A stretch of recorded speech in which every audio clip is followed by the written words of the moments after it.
The alien vessel loomed over the desolate planet like a shadow of impending doom, its sleek metal surface reflecting the light of the dying sun. On board, a crew of slavering, callous beings, creatures who saw all other life forms as little more than tools, prepared to do what they had done countless times before: capture, enslave, and profit. They had been to hundreds of planets, conquered many species, but this one, Earth, was different. They hadn't counted on a single human. "Grax, hold the line!" A gruff voice bellowed through the control room. The alien, a hulking beast of blackened scales and 6 muscular arms, turned sharply toward the display. It was a simple, almost comically small ship compared to the alien war vessel, a human escape pod. Its survival against their superior technology was baffling. How had it evaded their systems? How had it survived the gravitational pull of their ships? It made no sense. Grax growled low, flexing his claws. It shouldn't have been possible for the human to survive. The pod should have been neutralized in the ion field. What is going on? Beside him, a smaller, thinner alien with large yellow eyes clicked nervously. The pod is still intact. It is not responding to our attempts to communicate, but it is still functioning. It appears like the human inside is alive. Impossible, Grax roared, slamming a clawed fist on the control panel. We're dealing with a human. No one survives that kind of assault. Let's board it and take it alive. If the human is as resilient as you say, we might make a fortune off of it. The decision was made quickly. The ship's airlock hissed open as a group of elite slavers, clad in black, silently exited to capture the unthinkable. They approached the pod, which now seemed like an insignificant speck next to their towering warship. Inside, the pod's occupant, the human prisoner, shifted in the cramped, cold environment, unconscious but still breathing. A blinking red light indicated a life support system that had managed to keep him alive for far longer than anyone could have predicted. Grax's eyes narrowed as he looked down at the tiny pod. It's too quiet, too easy. There was a tension in the air that the alien warriors couldn't shake. Something about this situation didn't feel right. But Grax, driven by greed and pride, pushed that unease aside. The hunt was always the same. They always won. With the pod safely aboard, the aliens carted the unconscious human into a holding cell. The man was strapped to a metal chair, still completely unaware of the impending danger. The slavers spoke among themselves, discussing how to break him, how to manipulate his mind into becoming yet another tool for their empire. But as they began to devise their plans, something strange began to happen. "Something's off about him," one of the slavers muttered, eyeing the human suspiciously. "His physiology? It's unlike anything we've encountered before." Grax chuckled darkly. "It's just a human. Weak, fragile. Once we start the interrogation, he'll crack." And yet, even with that confidence, there was something about the human's calmness that unnerved him. It was unnatural. Then, as though in response to the unspoken tension, the human's eyes snapped open. For a moment, there was only silence. "Is he awake?" the smaller alien whispered. The human blinked slowly, his gaze unfocused. Then he smiled. A slow, cocky, knowing smile. Well, he said with a voice that was surprisingly deep and raspy for someone who had just awoken. "Look at you. The galactic slavers, huh? You picked the wrong human this time, you bastards." The slavers froze, blinking in disbelief. The human was speaking their language. No translator device was in sight. No strange alien dialect. "You can talk?" Grax asked, his tone laced with irritation. "That's the first thing you say?" "Hell, I was thinking about saving the pleasantries for later," the human replied. "But what the hell? I might as well start as I mean to go on." He looked around at the alien crew with a calculating gaze. "So, you're the guys who've been going around enslaving other races, huh? Seems pretty pathetic, but then again, I guess we all have our ways of dealing with boredom." The room went dead silent. The slavers stared at the human as though he had just sprouted a second head. They were used to breaking species within minutes, their reputation known across the galaxy. But this human wasn't afraid. He didn't even look concerned. Grax stepped forward, towering over the man. "You're bold for a weakling," he growled. "Tell me your name, human." The prisoner leaned back, stretching against his restraints with exaggerated slowness. "Oh, you'll get my name, all right. But it won't do you much good. My call sign. It's one you should have heard of by now." Grax tilted his head, confused. "Calls? What? You think I'm interested in your little human nicknames?" The human's grin widened, a dangerous gleam in his eyes. "Let's just say, you'll never forget my call sign. Ever."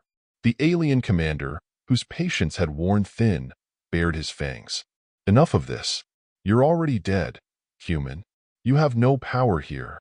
"Oh, I wouldn't be so sure of that, big guy," the human responded.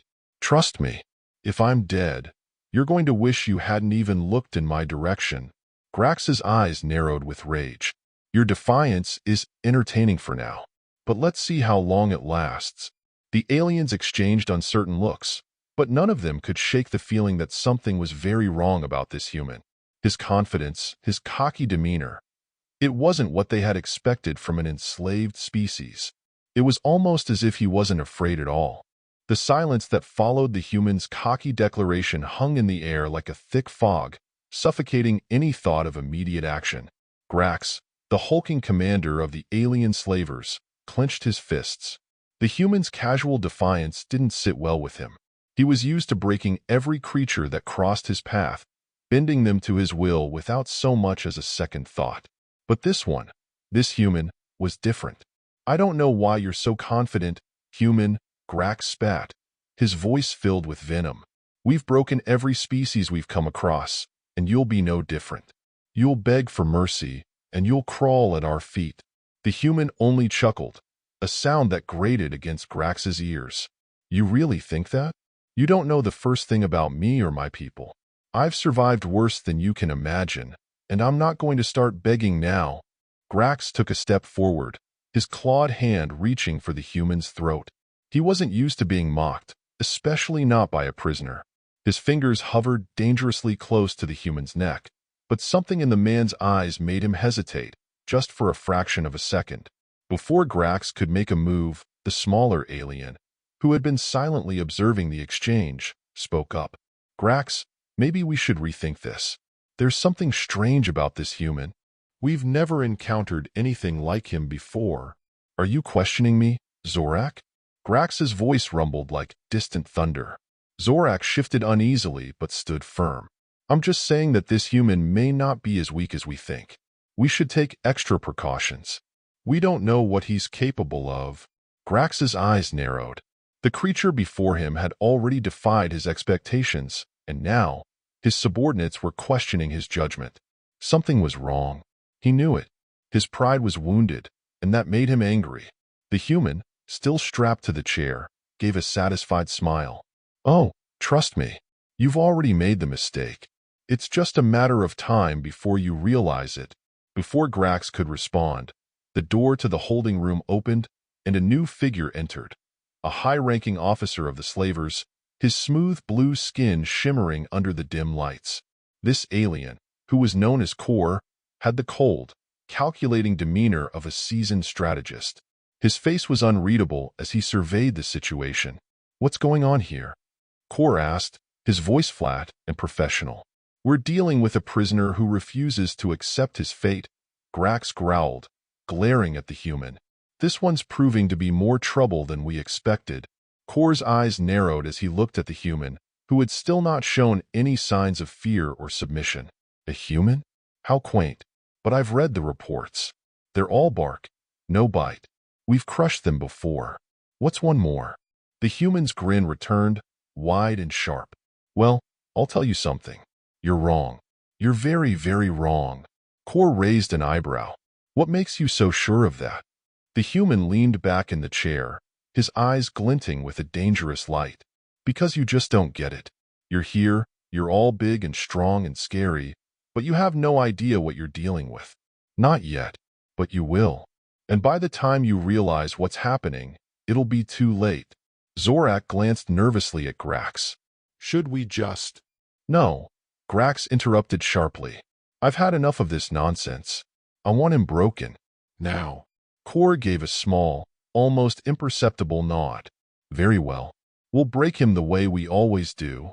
Without another word, the slavers activated the interrogation devices, chains designed to siphon away the strength of any prisoner.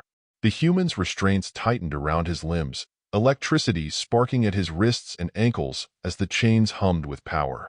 It was a standard procedure, painful, effective, and foolproof. The human's body tensed at the first jolt of electricity, but to the astonishment of the slavers, he did not scream. Instead, he clenched his teeth and forced a grin. "What's wrong?" the human taunted, his voice strained but unwavering. "You think a little shock is going to break me? You'll have to try harder than that." Kor's expression didn't change. He simply watched the human with cold detachment as the electricity coursed through his body, delivering the kind of pain that had reduced the most formidable prisoners to sobbing wrecks. The room was filled with the crackling sound of the energy pulses, but still, the human remained eerily calm, his defiant grin never faltering. Grax couldn't believe his eyes. The human was withstanding the punishment as though it was nothing more than a mild inconvenience. "He's still defiant," Grax muttered under his breath. "How can this be?" "I told you," the human gasped, his voice hoarse but unyielding. "I'm not like the rest of your prisoners. I'm not going to break. So you'd better start thinking of something else, because this isn't working." Kor studied the human carefully, his calculating mind working quickly. "Perhaps it's time for a different approach," he said finally. "I've read reports about certain human resistance techniques. What if we try something more psychological?" Grax shot him a look of confusion. "Psychological? What does that even mean?" "I've been studying their patterns. The human mind is, how do I put this, resilient. They have a tendency to resist physical pain, but there are other ways to break them," Kor explained, his voice dripping with quiet menace. "If we attack their sense of identity, their purpose, we might have better results." Grax growled, still unconvinced, but he was willing to try anything at this point. "Fine, but it better work." Kor turned to face the human, who was still staring them down with defiance in his eyes. "You think you're strong, don't you?" Kor said softly, almost as if speaking to himself. "You think you're invincible, that your will is unbreakable. But you're wrong. You're nothing. You're just another insignificant speck in the vast, uncaring universe. We are the ones in control. We are the ones who make the rules." The human's eyes narrowed, and he spoke in a voice that was somehow even more defiant than before. "You've got it all wrong. You think you control everything, but you don't. You don't understand humans. You never will." Kor's face remained cold, but there was a glimmer of something in his eyes. Curiosity, maybe even respect. "We'll see about that. We'll see how long your defiance lasts when everything you believe in is shattered." For the first time since the human had been brought aboard the ship, Kor felt a flicker of doubt. The hum of the interrogation chamber was deafening, an oppressive reminder of the alien ship's cold, mechanical nature. Despite the endless torture, the human remained resolutely defiant, his body now covered in bruises and burns from the continuous shock waves. But it was not the physical damage that was beginning to unravel the slavers. It was something far deeper, an unsettling tension that had been growing within the confines of the room. Grax had insisted on a fresh round of pain, but it had done little to break the human.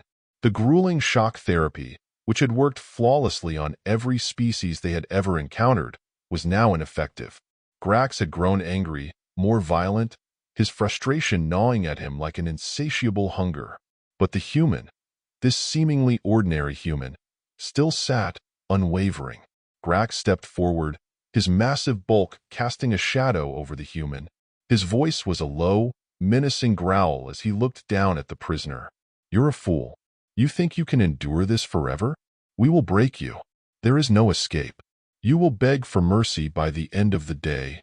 The human blinked up at him, his chest rising and falling in rhythm with the ragged breathing he could no longer control. Despite his battered form, he still managed to smile, though it was faint. "I'll tell you what, big guy. You're wasting your time. You want me to beg? That's not gonna happen. You should have learned that much already." Grax's claws extended, flexing, trembling with the urge to strike.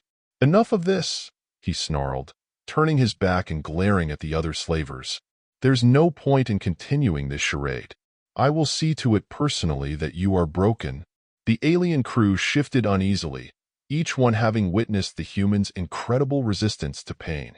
Even Zorak, who had suggested more creative tactics earlier, seemed to sense something was deeply wrong.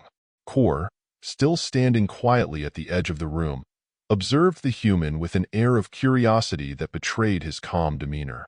Perhaps, Kor said finally, his voice almost an afterthought, it's time we try something different. Maybe he's not reacting because he's too focused on the physical.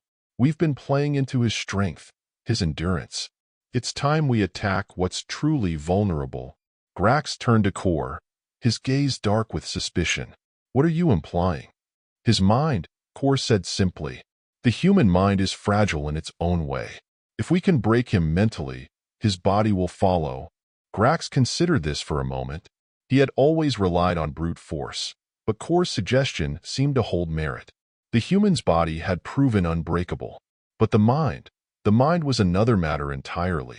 Grax turned back to the prisoner. You will learn what it means to be powerless, he sneered. We'll take everything from you. The human's eyes were like ice. You're welcome to try, but you won't break me. You're not even close. Kor nodded, his lips curling into a thin smile. Then let's see how long that defiance holds. The slavers were about to move forward with their new psychological tactics when, suddenly, the entire ship seemed to tremble. A low, rumbling sound filled the air, vibrating through the walls, the floor, and the metal seats. It was so violent, so sudden, that even the slavers flinched. Grax barked orders to his crew, his voice booming through the shaking vessel. What is that? What's happening?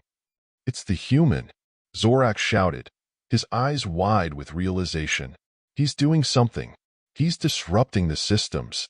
Impossible. Grax's mind raced. The human had been nothing more than a powerless prisoner. There was no way he could manipulate the ship's systems from here. But then the truth hit him like a thunderclap. The human wasn't just enduring the shockwaves, they were feeding into him. His body wasn't breaking down under the pain. He was siphoning the energy, redirecting it, using it. The ship's systems began to flicker and pulse, their once steady hum now replaced by erratic bursts of static. On the monitors, systems shut down one after another. A cold dread crawled up Grax's spine as he realized that the human was more than just a resilient mind. He was a threat to the ship itself. No, Grax roared, turning to Kor. This cannot be happening. He's just one human. How is he doing this? Kor's face was unreadable, but a flicker of unease passed over him. He's hacking into our systems. Somehow, we need to stop him. The human was now grinning, a sharp, predatory smile. Told you I wasn't just some weakling, he said, his voice thick with satisfaction. You can't control me. You thought you could break me with your technology. You thought you could make me bend to your will. But guess what? You just played right into my hands. Stop him, Grax bellowed, slamming his fist into the control panel, but the screens continued to glitch, the data streams swirling like storm clouds. The human was in complete control. The room's lights flickered as the ship's internal systems struggled to maintain coherence. Everything that had once been in control, the chains, the restraint devices, the power sources, began to fail. One by one, the alien ship's instruments fell silent. With a final roar of defiance, the human freed himself from the chair's restraints, the electric chains now nothing more than sparks of wasted energy. His body, though battered and bruised, moved with a surprising fluidity, as if the pain had somehow fueled him, amplified his will to survive. You've got one chance, the human said, stepping forward with slow, deliberate steps. You can let me go now, or you can see what happens when you keep underestimating humanity. The alien slavers stood frozen, uncertain, their minds scrambling to process what had just happened. But before, the ship was in chaos. Alarms rang through the corridors, blaring like a chorus of sirens, and the walls trembled with the force of engines suddenly roaring to life. Every system, once meticulously controlled, now spiraled into disarray. The lights flickered erratically, casting sharp shadows in the interrogation room, where the human stood unfazed, the smoldering remains of his restraints scattered around his feet. His body, bruised and bloodied from the onslaught of electricity and physical punishment, was a testament to his endurance. But it was more than just endurance. It was something deeper, something that had been simmering beneath the surface from the moment he'd boarded this ship. A refusal to be broken. The alien slavers, stunned into silence, stood motionless for a brief moment, as if unable to comprehend what had just transpired. Their once feared prisoner was now free, and their carefully orchestrated plans had turned to dust. They had underestimated him, and now their empire was crumbling beneath their feet. The human didn't waste time savoring his victory. His movements were swift, efficient. He pressed a few buttons on the console, overriding the ship's security systems with the ease of someone who had done this before. The slavers, still reeling from the surprise, began to stir, but the human's grin never wavered. "You know, you really should have paid more attention," he said, his voice cool but filled with a mocking edge. "All this talk about breaking me, enslaving me. You never thought I might have a few tricks of my own?" Grax, whose fury was now bubbling to the surface, bared his fangs. "You think you've won, human? This is just a temporary setback. We'll regroup and we'll hunt you down." The human's grin widened, but it wasn't an expression of gloating. It was the grin of someone who knew the truth. Grax had no idea what he was dealing with. "You don't get it, do you?" he said, taking a step forward, his voice dropping low. "This ship is mine now. You can try to stop me, but I've already taken control. You're not hunting anyone. You're going to be running for your lives." Grax's rage erupted, and in an instant, his massive hand shot out, aiming to crush the human skull. But the human was faster, spinning out of the way with remarkable agility, using the chaos of the moment to his advantage. With a swift movement, he slammed his elbow into the control panel, triggering a lockdown sequence that sealed the doors to the interrogation room.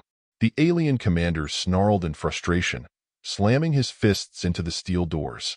"You'll regret this, human. You cannot escape.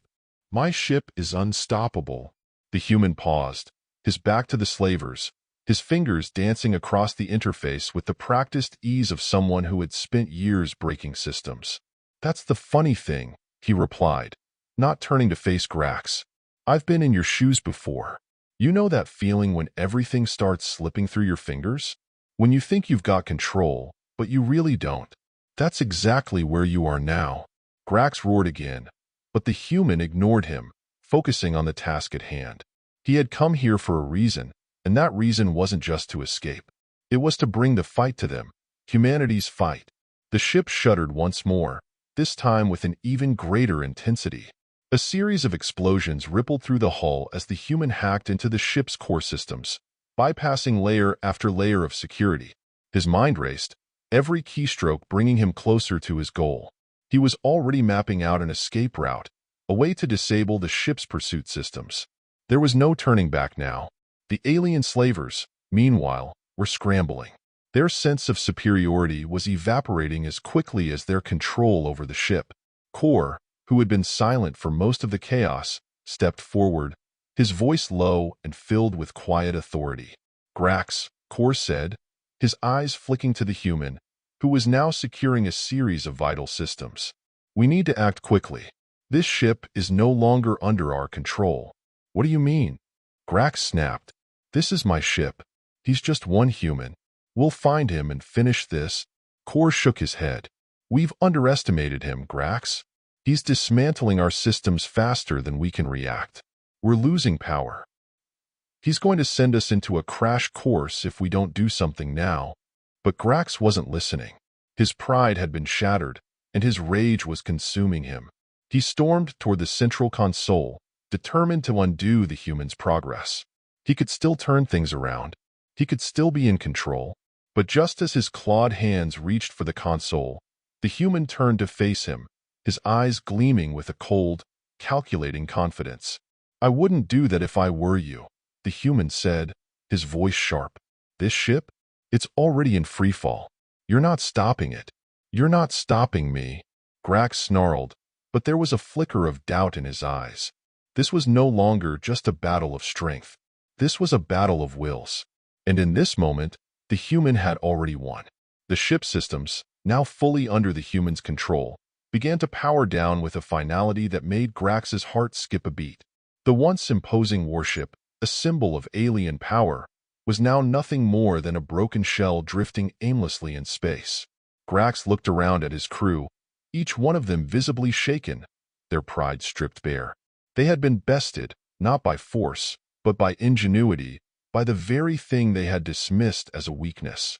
A human mind, Kor, his usual composure lost, stepped forward. We need to abandon ship. Now. Grax turned to him, his face a mask of fury and disbelief. You want to run? We fight. We fight until we take it back. But the voice of reason had already spoken, and it was too late.